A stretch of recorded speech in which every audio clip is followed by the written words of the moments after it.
There is no greater danger to the state than a so-called intellectual. It would have been better if you were all illiterate. Those are the words of King Hassan II. March 1965, Casablanca. Thousands of high school students marched for their right to an education. The regime opened fire. General Mohamed Chafik flew above the crowd in a helicopter and gunned them down. Officially, a dozen were killed. Witnesses say it was closer to 1,000. But that chapter of history, bloody, buried, and unresolved, rarely finds its way into the story Morocco tells the world. To the outside world, Morocco appears calm, stable, a strategic ally of the West. But under that surface lies a decades-long history of repression, torture, and propaganda. This is the story the monarchy buried.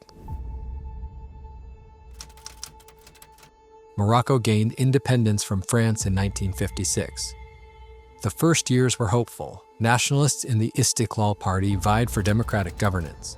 But when King Mohammed died in 1961, his son Hassan II took the throne and quickly consolidated absolute power. The 1962 constitution gave the illusion of a parliamentary system, but the king retained control. Political opponents were harassed, dissidents exiled. In 1963, 11 members of the UNFP, Morocco's Socialist Party, were sentenced to death for opposing the monarchy. Among them, Mehdi Ben Barka, a charismatic and internationally respected left-wing intellectual, mathematician, and co-founder of the National Union of Popular Forces, UNFP. Known for his eloquence and political vision, he became a symbol of third-world anti-colonial movements and a vocal critic of monarchical authoritarianism in Morocco. He also created a union to unify various students' associations. You can pause to read more about him here. Sourced from Historical Dictionary of Morocco by Thomas Park and Aomar Boum. The official Wikipedia page of the party that still exists today in Morocco, the National Union of Popular Forces, reads, "When the Sand War broke out between Morocco and Algeria in 1963, Ben Barka, then in Algeria, officially sided with Ahmed Ben Bella's FLN government. This was seen as high treason by the Moroccan government, and he was sentenced to death in absentia.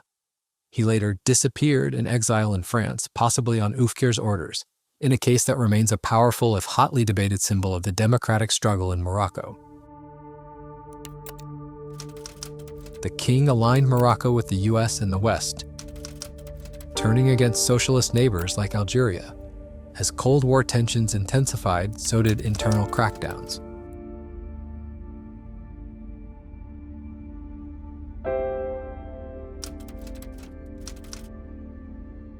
في العام 1965 تفاقمت الأزمة الاقتصادية في المغرب. وصل عدد العاطلين في الدار البيضاء وحدها إلى حوالي 300 ألف عاطل. فشلت الخطة الخمسية الأولى فشلا ذريعا. في 23 من مارس آذار عام 65 صدر تعميم لوزارة التربية والتعليم يقضي بصرف التلاميذ الذين تجاوزوا 18 من العمر من المدارس الثانوية وإلحاقهم بالتعليم التقني.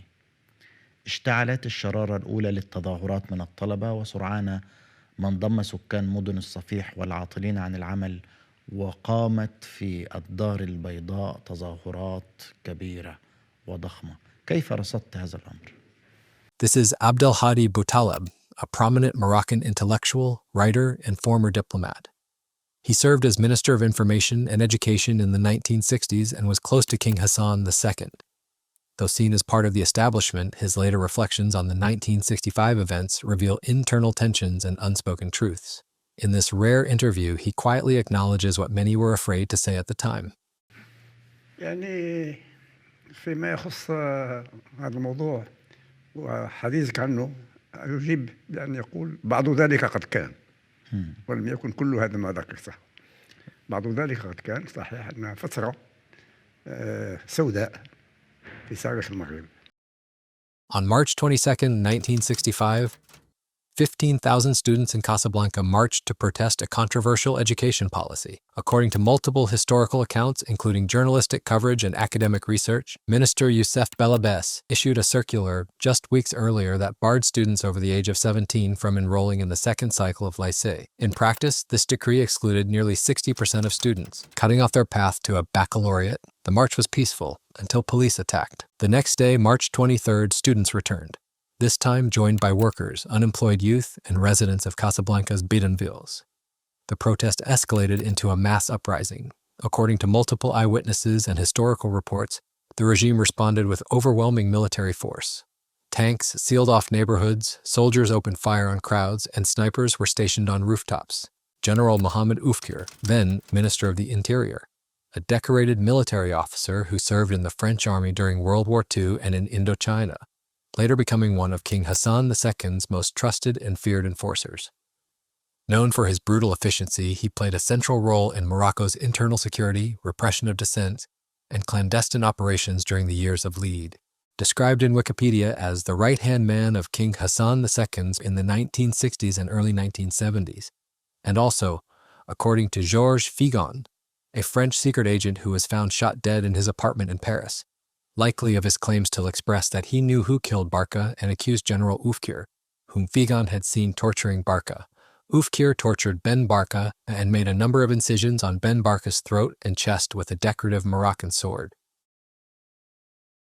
General Mohamed Chafik was reportedly aboard a helicopter directing the crackdown, a claim referenced in various opposition accounts and interviews cited in Libération, L'Humanité, and retrospective coverage by Telquel and Al Jazeera.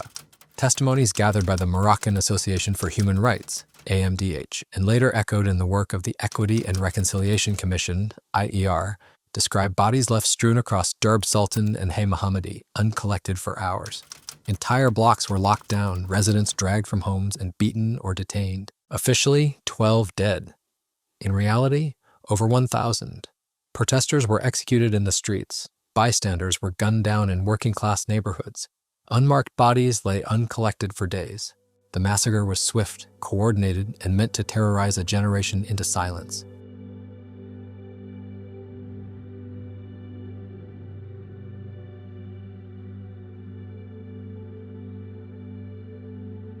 Before addressing his own nation, Hassan II had been anything but invisible. Throughout the early 1960s, he traveled widely, consolidating Morocco's image abroad.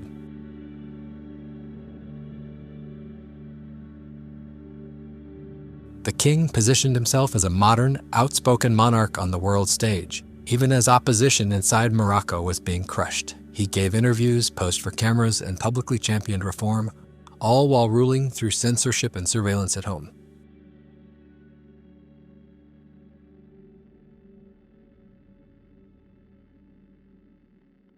On March 30th, 1965, just a week after the massacre, the king blamed the events on teachers and parents and declared in a speech to the nation, "Allow me to tell you that there is no greater danger to the state than a so-called intellectual. It would have been better if you were all illiterate."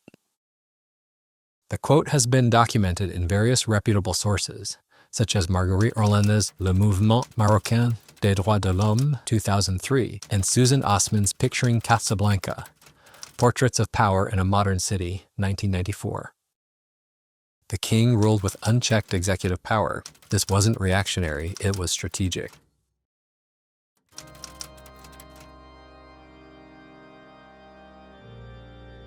In 1966, a group of Moroccan poets and thinkers founded Soufflé, later Soufflé en Face. Led by Abdelatif Labi and others, Labi was a poet, essayist, and activist who would become one of Morocco's most emblematic political prisoners. According to the Moroccan Association for Human Rights and Amnesty International, his role in founding Soufflés and promoting Marxist and anti-colonial ideas led to his arrest in 1972. He spent nearly a decade in prison, much of it under harsh conditions, before international pressure led to his release.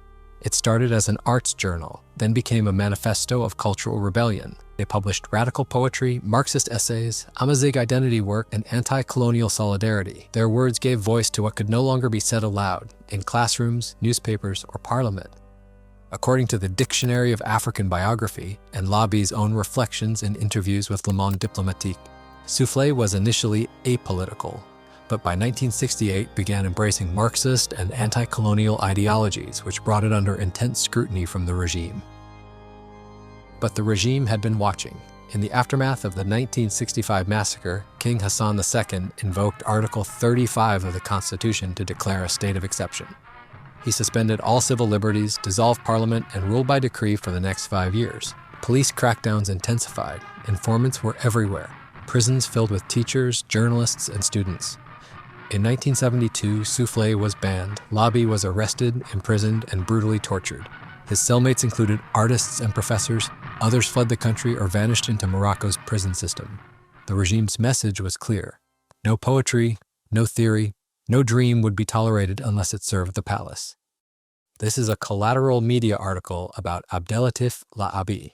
It reads, politicized on the far left, within the Marxist-Leninist movement, it clashed with the intransigence of Hassan II's regime, which suppressed it in 1972. Laabi was then sentenced to 10 years in prison, of which he served 8. He was tortured.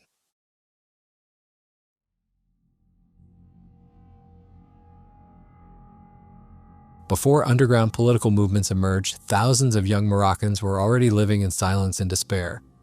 In the 1970s, amid growing political repression, economic prospects collapsed. This heartbreaking rare interview with a 21-year-old Moroccan in Casablanca in 1973 captures the desperation of a generation. Despite being an educated young man, an intellectual by the standards of that time, the very type King Hassan II publicly blamed for destabilizing the country, he, like many others, wandered daily from factory to factory searching for a week's wage. Il y a combien d'années que tu cherches du travail? Ça fait 2 ans. Je n'ai pas trouvé. Depuis 1971. Et quel âge tu as? 21 ans. Et tes copains, c'est à peu près kiff-kiff? La même chose. Eux-mêmes, il y a des types qui ont la 2e année, la 1re année. Même, ils n'ont jamais trouvé du travail. Et est-ce qu'ils sont qualifiés comme travailleurs? Ils savent faire quelque chose? Ah ben moi, j'ai mon métier, j'ai mécanique générale. Dans la question de... Je fais le tournage, l'ajustage, c'est mon métier. J'ai mon attestation, j'ai mon diplôme, je se promène. Et les autres, je peux pas, je peux demander. Et tu crois que ça va durer longtemps encore, ce système? Ça dure comme ça, parce que c'est toujours le Maroc, ça dure. C'est pas moi que je suis ici, il y a des autres types qui sont comme moi. Ben, c'est ça. Est-ce que tu es membre d'un parti politique? Non, jamais.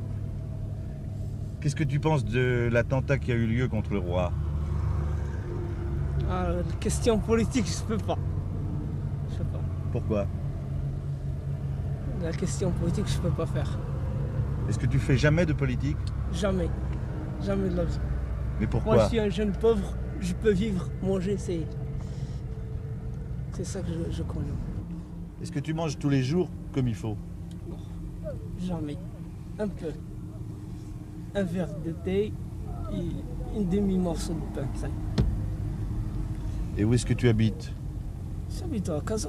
Mais dans quoi à Casa? Dans une belle maison? Dans une cabane, comme vous savez. Vous savez, les Marocains n'habitent pas bien. The blood of March 1965 gave birth to Harakat 23 Mars, a clandestine Marxist-Leninist organization formed by students and former UNIM activists. Inspired by Maoist revolution, the writings of Mehdi Ben Barka, and the anti-colonial struggles of Vietnam and Algeria, their goal was radical: overthrow the monarchy and build a people's republic in Morocco. According to historian Zakya Daoud, Les Années d'Espoir, Harakat 23rd March began forming in the aftermath of the 1965 repression. The movement quickly rooted itself in university campuses in Rabat, Fez, and Casablanca, establishing underground cells that distributed banned political literature, translated Mao's Little Red Book into Arabic, and coordinated with leftist student unions. Daoud documents how by 1971, elements of the group hoped to synchronize a broader insurrection with the military-led coup attempt against King Hassan II in Skirat. Around 1,200 cadets from the Ahirmumu Military Academy stormed the king's summer palace during his 42nd birthday celebration. Their objective was to assassinate the king and overthrow the monarchy. The coup failed, according to multiple reports, including testimonies published by Human Rights Watch and the IER instance Équité et Réconciliation. Hassan II survived by reportedly hiding among corpses or pretending to be dead. In the aftermath, hundreds of officers and soldiers were arrested, subjected to secret trials, and given harsh sentences. Many were imprisoned in secret facilities like Tasmamart, infamous for inhumane conditions and high death rates. If you want to know more about the horrors of the secret facility, there is an interesting documentary that was released in 2005 France called Living in Tasmamart, where survivors recount, in harrowing detail, the years they spent in total darkness, isolation, and slow decay. Some of these prisons were later tied to CIA-backed operations during the Cold War and post-9/11 renditions. A broader story explored further in the next section. After the 1972 second coup attempt, the regime's security crackdown intensified, targeting anyone linked to Marxist or student activism. The repression that followed was devastating. Dozens of militants were arrested in sweeping crackdowns. Many were tortured at Darb Moulay Sharif and sentenced in secret trials. Abraham Serfati, a prominent anti-Zionist Jewish Marxist, engineer, and member of the movement's intellectual wing, was arrested in 1974 and spent 17 years in prison, most of it in solitary confinement. His sister Christine Doré Serfati and international rights groups like Amnesty International led campaigns for his release. Others like Saïda Menabi, a poet and student leader, died on hunger strike in 1977 at just 25 years old after months of torture and forced isolation. Saïda Menabi was abducted and detained, along with 3 other female militants, in the secret Moulay Sheriff prison in Casablanca. There, they were subjected to a number of different kinds of physical and psychological torture before being transferred to the civilian prison in Casablanca. By the end of the 1970s, Harakat 23 Mars was broken, its members scattered, its ideals criminalized. In the words of Soufflé's co-founder Abdelatif Labi, this was the decade when revolution in Morocco was exiled, buried, or bled dry. The dream of democratic revolution in Morocco was dead.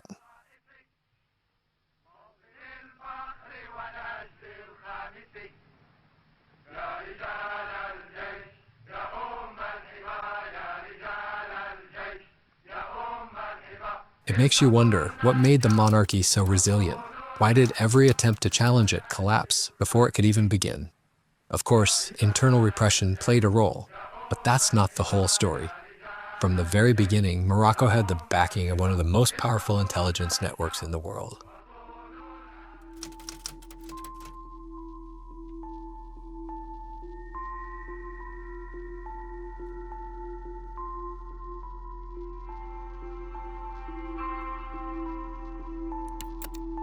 This is King Hassan II meeting Adlai Stevenson, U.S. Ambassador to the United Nations. The king was in New York, solidifying ties with the United States during the early years of his reign. And here, Hassan II welcomed with full honors during his 1963 state visit to the United States, parading with President John F. Kennedy. These weren't just diplomatic rituals. Hassan II visited the U.S. frequently in the 1960s and 70s. And for good reason. How did a regime that massacred its own citizens gain such powerful backing? Because from the beginning, Morocco offered something valuable: location, loyalty, and quiet compliance. And in return, what it got was protection. The March of Time.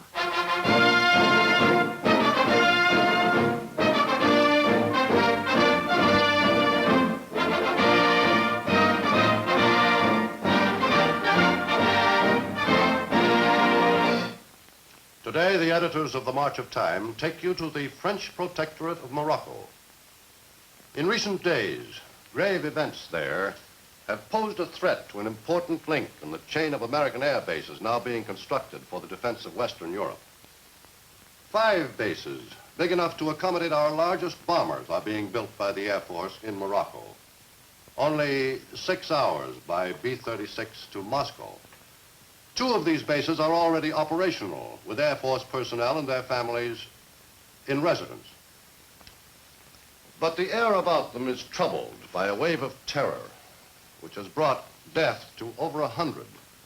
The United States Air Force is in Morocco today under the terms of an agreement signed by General Maurice Schall for the French administration in the Protectorate and by General P.M. Hamilton for the United States.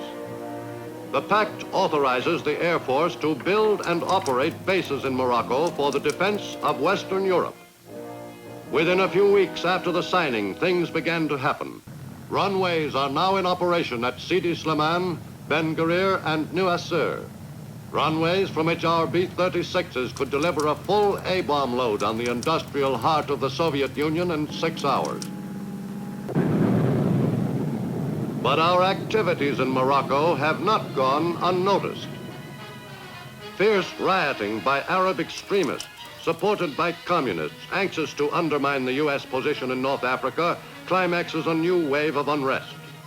French and native troops are brought in to bolster the Casablanca police and patrol the native quarters of the modern French city. Stern measures are applied against the rioters. All passers-by on the streets are searched for deadly weapons. The Moroccans say the law denies them civil rights granted Frenchmen living in Morocco, one of the complaints the natives hold against the French regime.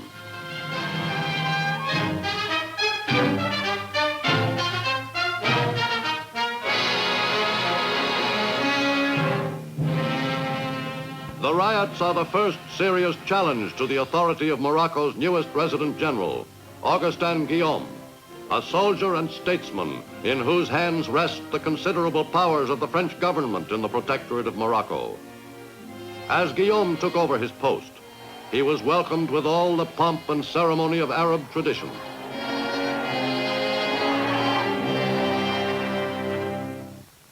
The new resident general is here welcomed by His Majesty Sidi Mohammed ben Youssef, Sultan of Morocco, at his... Since the 1950s, Morocco has been a key U.S. ally. In the early Cold War, Morocco's strategic location at the crossroads of Europe, Africa, and the Middle East made it vital to American military planning. The 1953 U.S. documentary, The March of Time, Our Stake in Troubled Morocco, warned that instability in the region could jeopardize American air bases crucial to deterring Soviet influence. At the time, Morocco was under the rule of Sultan Mohammed V, later crowned king, who, despite popular nationalist support, had limited leverage compared to superpowers like the U.S. or France. Documents from the U.S. National Archives and diplomatic cables from 1956 to 1960 indicate that U.S. officials viewed Morocco as a vital strategic asset, particularly due to its proximity to Soviet-aligned Algeria. Faced with Cold War pressure and internal instability, Mohammed V and later Hassan II had little room to resist. Aligning with the U.S. was not just a choice, it was survival. If the Americans wanted communists and radical intellectuals contained, the monarchy complied. The price was high, a post-independence Morocco that never became a people's republic, but a monarchy willing to suppress, detain, and even kill its own to maintain Western favor. The footage from Our Stake in Troubled Morocco captures this chilling dynamic. Moroccan protesters brutalized in the streets, while Western cameras frame the repression as necessary order. By the late 1950s and early 60s, the U.S. had built major military bases, all used for intelligence gathering, logistics, and rapid deployment. The French treaty with Morocco requires France to protect the person of the Sultan, and even his personal guard is under French command. Thus, even when the Sultan leaves his palace to go to the mosque to pray, he is made aware of his dependence on French authority and military support. It is only when he reaches the walls of the mosque itself and passes through its gates that he can truly feel that he is the ruler of 9 million subjects. For here, no Frenchman follows him. Here there are only his own people in their long white jalabas, and he is able to walk alone, to ponder his problems in the sanctuary of his temple.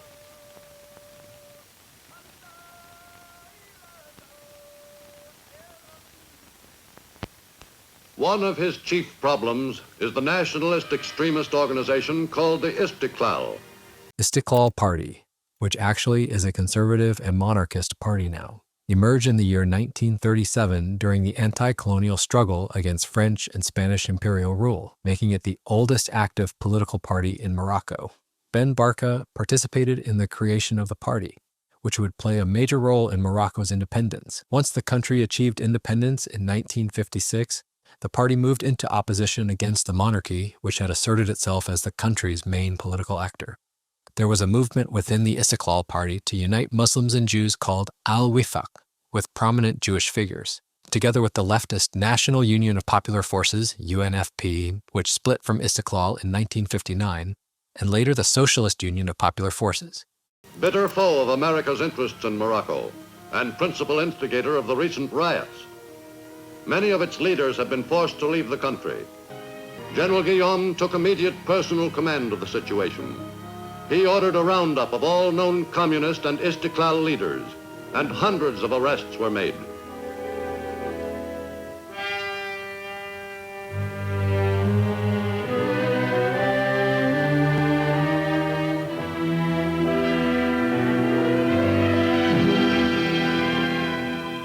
These Arabs were considerably bruised in their battle to escape arrest.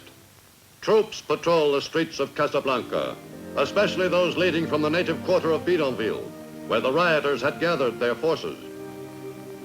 The debate on the question of UN jurisdiction over the Moroccan problem coincided with the riots in Casablanca.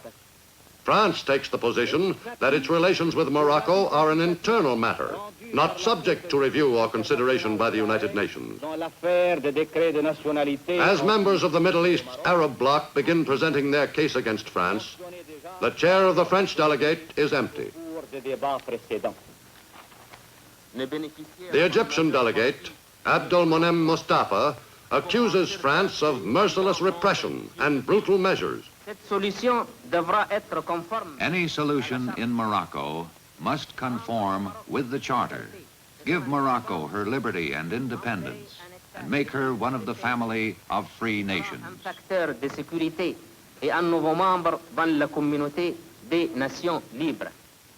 The Indian delegate, Krishna Menon, is in favor of placing the issue on the General Assembly's agenda.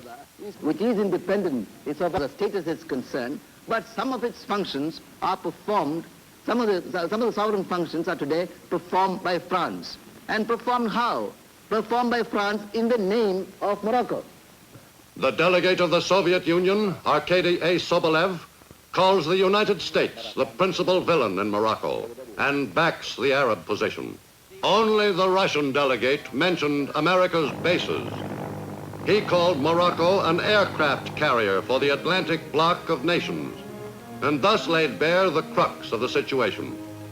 For in the security of these bases and the political stability of the countries in which they are situated lies America's hope of protecting the peace and security of the Western world. Declassified communications from the State Department and CIA confirmed that Hassan II was viewed as a dependable partner in regional stability, particularly against rising socialists. In return, Morocco received steady military aid, diplomatic backing, and training for its intelligence and security apparatus.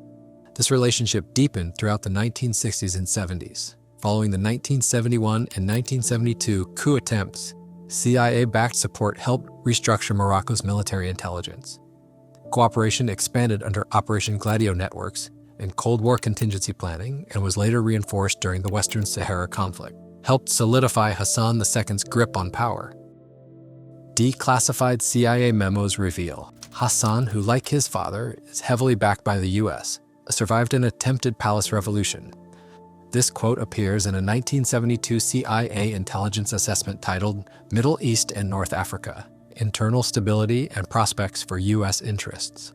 According to The Intercept, The Washington Post, and academic works like The CIA in the Middle East by Hugh Wilford, the U.S. helped train Moroccan internal security forces throughout the 1960s and 70s, particularly the General Directorate for Territorial Surveillance, Morocco's internal intelligence agency. The CIA provided technical and strategic assistance to the DST to identify and neutralize leftist and nationalist opposition. Former CIA officials confirmed in interviews with journalist Stephen Gray, author of Ghost Plane, that Moroccan intelligence services were considered reliable Cold War partners, especially in controlling domestic dissent. The DST's operations included surveillance, detention, and interrogation, often of university students, labor organizers, and intellectuals. with methods that later echoed in the War on Terror rendition network. From 1975 to 1980, Morocco received tanks, aircraft, and logistical support under foreign military sales programs, with the U.S. tacitly backing the occupation in exchange for military access and intelligence cooperation. Morocco became a black site. A black site refers to a secret prison operated by a government agency, often outside the law, where detainees are held without trial and subjected to interrogation or torture, usually beyond the reach of oversight or legal protection. In Tamara, the CIA financed and operated a detention and interrogation site used by Moroccan intelligence, widely reported by human rights organizations to be a torture facility. According to reports from Amnesty International, Human Rights Watch, and detailed investigations by the Washington Post, the Council of Europe, and the United Nations Working Group on Arbitrary Detention, the site was part of the CIA's global network of black sites used for extraordinary rendition during the War on Terror. Detainees were held without trial, subjected to forced confessions, and denied legal representation. We have to sit with a hard truth. Morocco, a land of history, resistance, and potential, was never given the chance to shape its own destiny. Mohammed V, then Hassan II, ruled not just through tradition or force, but under the gaze of Cold War powers who had other priorities. The United States didn't need democracy here. It needed stability, intelligence access, and a king who would never lean east. And so Morocco became a buffer state between Algeria and Europe, between revolution and empire, a monarchy that crushed those who dared to dream too freely. Today, when the past is brought up, the massacres, the repression, the prisons, many respond with a phrase that echoes across generations. At least the country is stable. That line has become the reflexive defense of a painful history. Not because it's true, but because for many, it's easier than remembering. It's a way to survive a silence that was enforced, not chosen. A country that claims stability, but lives in stagnation. Because what follows enforced silence isn't peace, it's decay. Yes, it's stable, but it's a brittle, surface-level stability that masks a much deeper dysfunction. Half the population lacks quality education. Young people face unemployment, censorship, and exile. LGBTQ+ communities live in fear. Even basic rights to speak, protest, or exist freely are fragile, if not forbidden.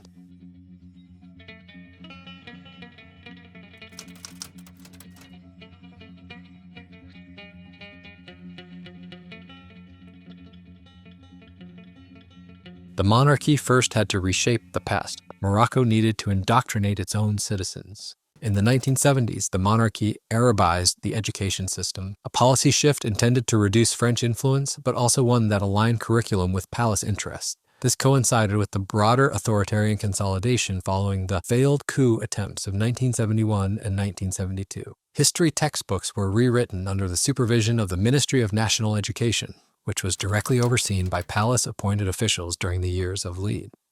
Scholars like Mohamed Chafik, one of Morocco's leading historians and a former high-ranking education official, noted in interviews with Telkol and in his own writings that textbook content during the 1970s and 1980s was heavily centralized and screened by the Interior Ministry. In an interview published by HEM Research, Chafik also criticizes the Arabization process, stating that it was a betrayal by the political elite, leading to a divided society where the masses received subpar education while the elite's children attended foreign schools. He likens this to creating a beta class, referencing Aldous Huxley's Brave New World, implying a deliberate strategy to suppress critical thought among the general population. Certain subjects deemed politically subversive were reduced or eliminated. Notably, the regime targeted the social sciences and philosophy departments, where critical thought was nurtured. In 1970, the Institute of Sociology in Rabat, run by prominent sociologist Abdelkabir Khatibi, was outright dissolved by royal decree. A decade later, in 1983, Education Minister Azzeddine Laraki, acting on instructions from Hassan II and guided by a committee that included scholars from Egypt's Al-Azhar, removed sociology from the high school curriculum and replaced it with Islamic thought. Philosophy offerings were also curtailed. This was part of what one scholar called an official campaign of intellectual disarmament, stripping away liberal arts that encourage questioning and bolstering religious or patriotic instruction in their stead. Under Hassan II's reign, history and civics education were carefully managed to legitimize the monarchy. Textbooks were often written under close supervision of the Ministry of Education, if not the palace itself, ensuring that they towed the official line.